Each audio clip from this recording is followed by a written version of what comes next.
Hello everyone. I welcome you all, the TYBSc Computer Science students in this academic year 2021. I'm going to teach you the paper that is titled as Systems Programming, and according to the university syllabus, it has been coded as CS331. Whenever we are learning any new subject, there are some aims and objectives behind the learning of that new subject. So, for this particular subject, systems programming, the aim is to understand the design and implementation issues of system programs, which is going to play an important role in program development. In TYBSc practicals of this subject, we are going to develop some system programs. So before this, you should know its corresponding issues of design and implementation so that the programming job will become easier. There are 4 objectives given to learn this new subject. The first objective is to understand the design structure of a simple editor. Now I think all of you are familiar with the editor. You use the gedit editor for the practicals in FY and SY BSc, right? So in this practical, in TYBSc, you have to design and implement a line editor, and for that purpose, you should know the design structure of the editor. Like the same way, we are going to design and implement assembler and macroprocessor in the practical. So you should know again the design structure of both of these two, which is going to work for hypothetical simulated computer. The third objective is to understand the working of linkers and loaders and other development utilities. And the last objective is to understand complexity of operating system as a software. Whenever you are going to develop some system programs, you should know at the time of development how much the complex that job is. So these are all the objectives of learning this new subject. In today's lecture, we will discuss the syllabus in detail. The first chapter is devoted for introduction. The first topic tells us about the types of program. There are 2 types of programs are available. The first one is system program and the another one is application program. After that, we will discuss the difference between system programming and application programming. Now, whenever you are doing the job of programming or other activities regarding the programming, you require number of elements like the editor, preprocessor, assembler, compiler, etc. So in this topic, we will discuss the elements of programming environment. We will first look for the editor. Now, as I told you, you are all familiar with the editor, and that is gedit. What is the job of this editor? It is allowing the user to create a particular document, or you can do some of the changes in that particular document. You can save that document. So this is the job of the editor, which is going to make your programming easier. After that, you require the preprocessor. The preprocessor is again the system software which is going to do some processing before the translation start. Preprocessing requires all macro calls in the source program will be replaced by corresponding macro content. Then comes the assembler. Assembler is the translator which is going to convert the assembly language program into the machine language. Then the compiler. Compiler is the translator which is going to convert the high level language program into the machine language. Then comes the interpreter. The interpreter is going to process a source program written in high level language similar like what the compiler does. But at the same time, the interpreter executes the translated version of the source program directly instead of storing into a separate file. So it doesn't require any intermediate file for the processing. Then comes the linker and loader. The translator is going to generate the particular program which is called as object program, or you can say it is a machine language program. The object program, it is not ready to execute because it may call other object programs. For this purpose, we need system software which performs the job of linking, which is the process who combines two or more separate object programs together for the execution. Then comes the loader. Loader does the job of loading, which is a process which brings the object program into the memory for the execution. Then the debugger. Debugger, or you can say it is also called as debug monitor, is the system software which helps in a particular process of removing the logical errors from the particular program. And the last comes the operating system.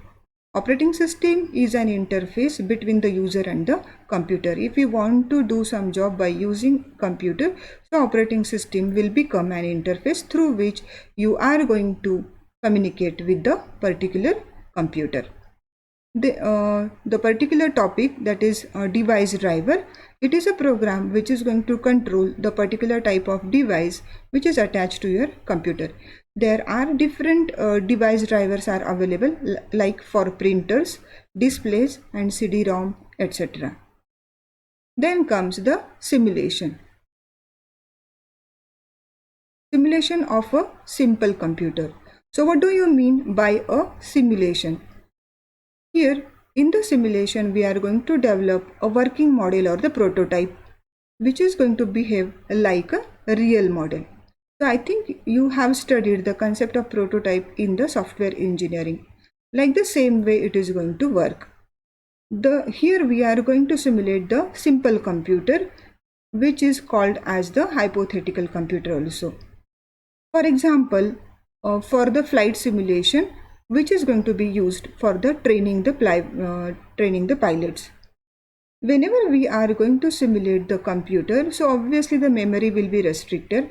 There are some register that we are going to use, condition codes we are going to use, the instruction format is given, the instruction set is there, and after that we will study some samples Mach 0 programs. So that's all for the first chapter. In second chapter, we will learn about the editor. So what is editor? First of all, we will see the definition, its need or the purpose of the editor. Then we will talk about the types of editor. The types of editor are of the different forms, like line editor, stream editor, screen editor, word processor, or the structure editors. And at the last, we will talk about the structure of the editor. The third chapter is for the assembler. First of all, we will see the definition, and then we will talk about the features of assembly language and its advantages. Whenever we are writing any assembly language program, the statement format is fixed, which is going to be consist of label, opcode and operand specification. There are three types of statement that we can use in a particular program. The first one is called as imperative statement, second one is declarative, and the third one is assembler directive. So what do you mean by imperative statement? These statements are going to specify the action to be performed during the execution of the assembled program.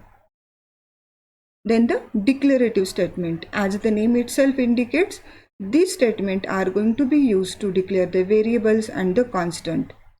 And the assembler directive, which is going to direct the assembler to perform some action during the assembly of a program. For example, start and end. After that, we will learn about the constant and literals. Then advanced assembler directives like LTORG, origin and EQU. The design of an assembler consisting of analysis phase and the synthesis phase. Here To develop the particular design specification of the assembler, there are 4 approaches are going to be used. The first one is that you have to identify the information that is necessary to perform a task. Second is you have to design the data structure to record the information that you have collected in the first step. The third is determine the process which is used to obtain and maintain the information, and the last is determine the process to perform that task. Then the overview of assembling process. It is divided into 2 parts, that is analysis phase and the synthesis phase. Then comes the pass structure. Pass structure of the assembler, it got divided into 2 types. The first one is called as one pass and another it is called as 2 pass assembler. So basically what is a pass? A pass is a complete scan of the source program by the assembler is called as the pass of the assembler. And as I told you, there are 2 types. Either it can be one pass or the 2 pass assembler. So whenever we are going to use these assembler, there are some problems. Those are faced by one pass assembler, like forward reference, its efficiency, and a table of incomplete instruction. Then the design of the 2 pass assembler, which is consisting of pass 1 and pass 2. Then we will study the data structure of 2 pass assembler, and after that we will talk about the intermediate code and its need. So what is the intermediate code and its variant? 2 variants are considered for the representation of the intermediate code, which is generated by the pass 1. This is in the 2 pass assembler, and these variants differ in their operand fields. So there is some slight difference between the variant 1 and variant 2. So that's all about the third chapter, that is assembler. As I told you, we are going to develop the macro processor in practical. So you should know basically all the concept in theory first. So first of all, we will talk about the definition. What is a macro? I think all of you are familiar with the concept that is called as function, right? So macros are similar like the function, with some slight difference. Macro is a group of statement, or it's a small program, and it is going to perform some task. Then we will talk about the macro definition. Macro definition are located at the start in the assembly program. And how to call the particular macro. A macro is called by specifying the macro name with the parameter like the function, definition, and its call. Then comes the macro expansion. Macro call does the macro expansion. Whenever you are going to call a macro, there the macro expansion will be done. So during the macro expansion, the macro call is replaced by the sequence of assembly statement by referring model statement of the macro. Then we will talk about the design of data structures to be used for macro definition and use. After that, we will talk about the nested macro calls. Again, you are all familiar with the nested function calls. So when a model statement in the macro calls another macro, such a call is called as the nested macro call. Then comes the next topic, advanced macro facilities. To support the semantic expansion in the assembly language program, advanced macro facilities are used. These facilities are like the first one, alteration of flow of control during the macro expansion. Second one is called as expansion time variable, and the third one is conditional expansion loops. Next topic is design of macro preprocessor. First of all, we will see the design overview, data structure, and processing of macro definition and the macro expansion. Here we are not going to look for the algorithms in detail. And the last point from this chapter is macro assembler, where we will study the comparison of macro preprocessor and macro assembler and the path structure of macro assembler. So that's all for the fourth chapter.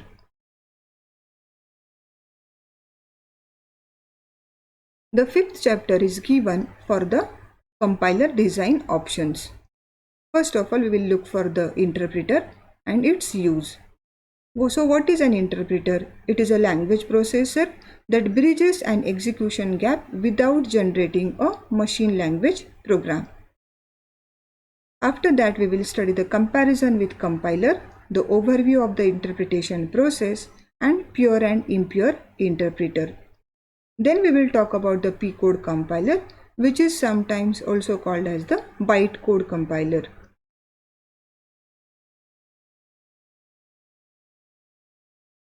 The next chapter is linker and loader, where first of all we will talk about the introduction. The execution of the program that is written in the high-level language consisting of the number of steps. The first one is that you should have to translate the program first.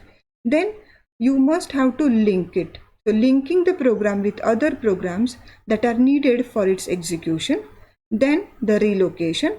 Relocation of the program is to execute the specific memory area allocated to it. And the last one is loading of the program in memory for the purpose of the execution. Here we will talk about the concept of binding. I think all of you have heard about the word that is called as static or the dynamic binding.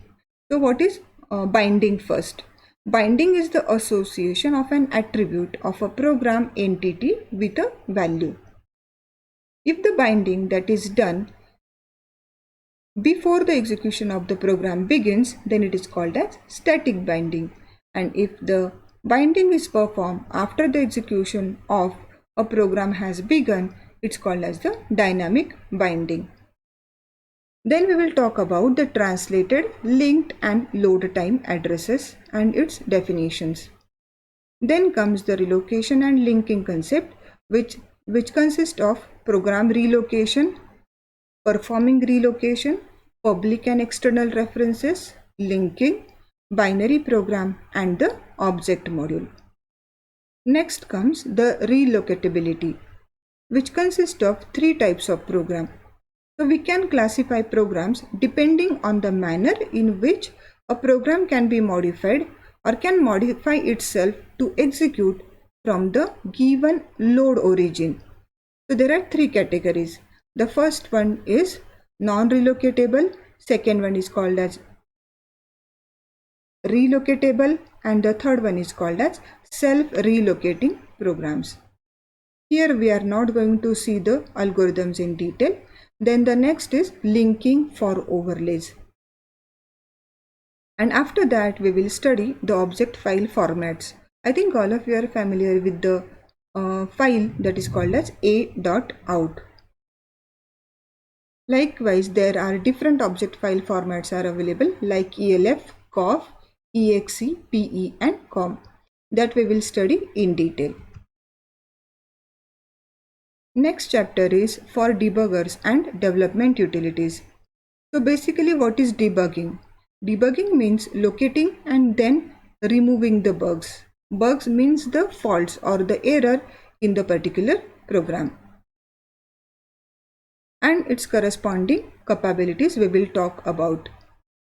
Second comes the types of debuggers. There are two types of debuggers are available.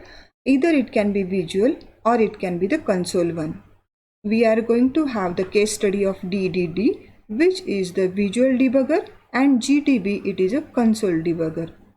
And at the last in this chapter we will study about the development utilities on Unix or the Linux. The first one is called as strip. Strip is a utility to strip the symbols from the object file. The make is a utility for building and maintaining groups of program and other types of files. Then comes the NM. So like the same way we are going to discuss each and every one in the syllabus. Next chapter is operating system. The operating system is a system software. Before this also we talked about what is a operating system. It is a system software which is going to provide the environment for the user to interact with the computer resources. Operating system is a particular program which is running at all times on the computer and also called as kernel. So whenever we are going to use the operating system, there are two views are available according to the user and according to the system's view. So we will see it in detail, and after that we will see the definition of OS, that is operating system. Then comes the computer system architecture. Computer system can be categorized according to the number of CPUs or processors used. Either it can be single processor, multiprocessor, or the clustered system. So what do I mean by single processor system?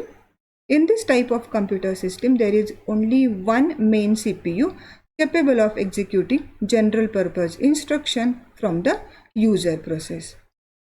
Then comes the multiprocessor system, which is having two or more CPUs in close communication, which is going to share the memory, bus, and other peripheral devices. This multiprocessor system are again divided into two types. One, it is called as asymmetric multiprocessing, and second one is called as symmetric multiprocessing, that we will see in syllabus in detail. And afterwards, the clustered system. What is a clustered system? Multiple CPUs are gathered together, are grouped together to perform a computational task. So this is what called as the computer system architecture. Then we will talk about the operating system operations.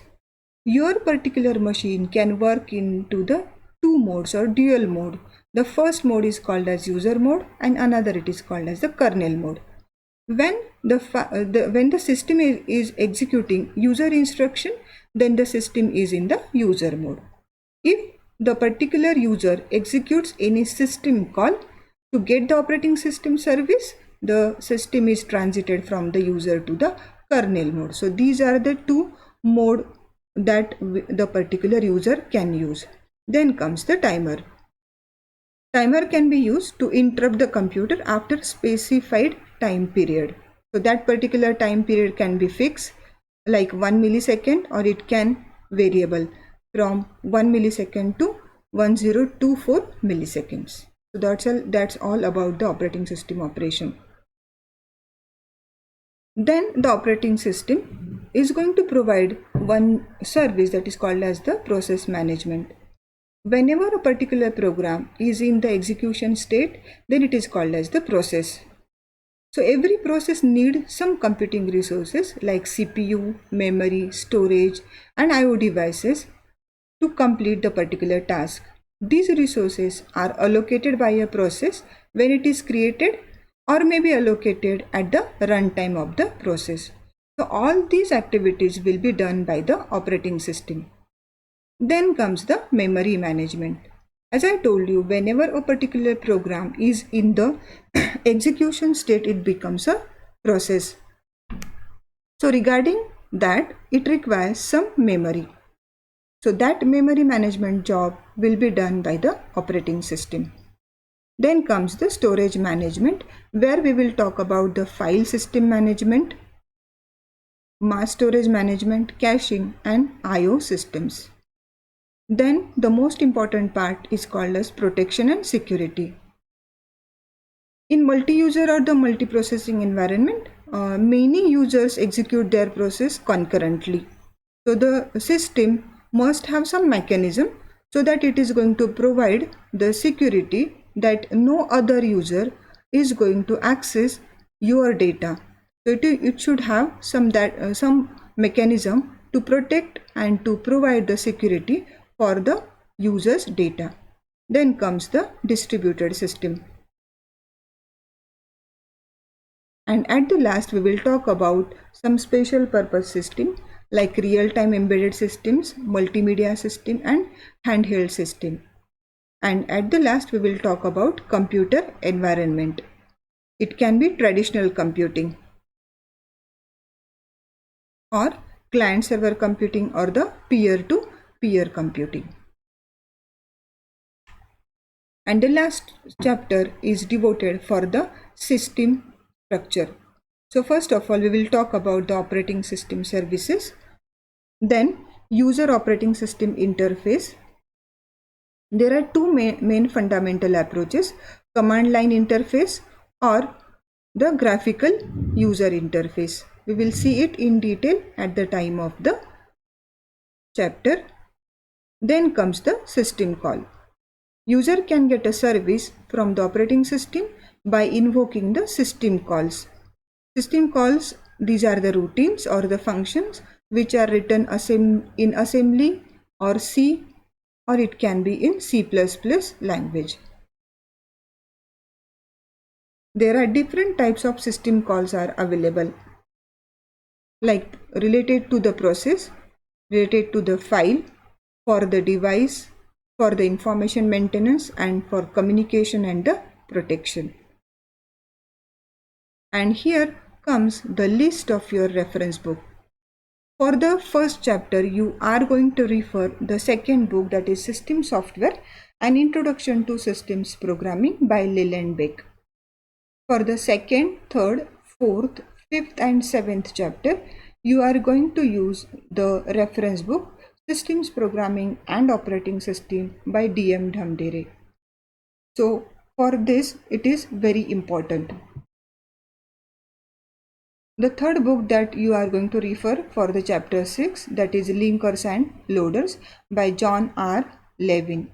And the last book that is going to be used for chapter 8 and 9, that is Operating System Concept by Silberschatz and Galvin. Thank you all of you for the careful listening.